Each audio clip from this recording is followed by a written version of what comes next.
গাছ থেকে আজ কয়েকটা জামরুল পেড়ে নিয়েই চলে গেলাম ভাইয়ের পছন্দ মতো সেই জামরুল মাখা করতে।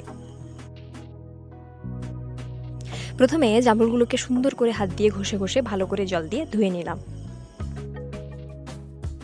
তারপর জামরুলগুলোকে ছুরি দিয়ে ছোট ছোট করে কেটে নিয়ে উপর থেকে ছড়িয়ে দিলাম কিছুটা পরিমাণ লবণ।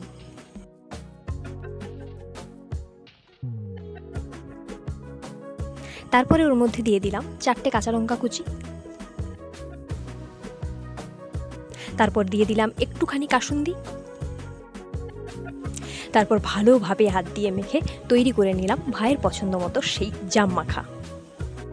সত্যি বলতে মাখাটা এতটাই সুন্দর খেতে হয়েছিল যে ভাই আবার পরের দিন আমাকে মাখাটা বানাতে বলল।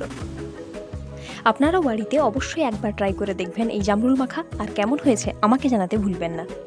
আমার ভিডিওগুলো ভালো লাগলে চ্যানেলটি লাইক, কমেন্ট, শেয়ারের পাশাপাশি সাবস্ক্রাইব করে রাখার অনুরোধ রইল।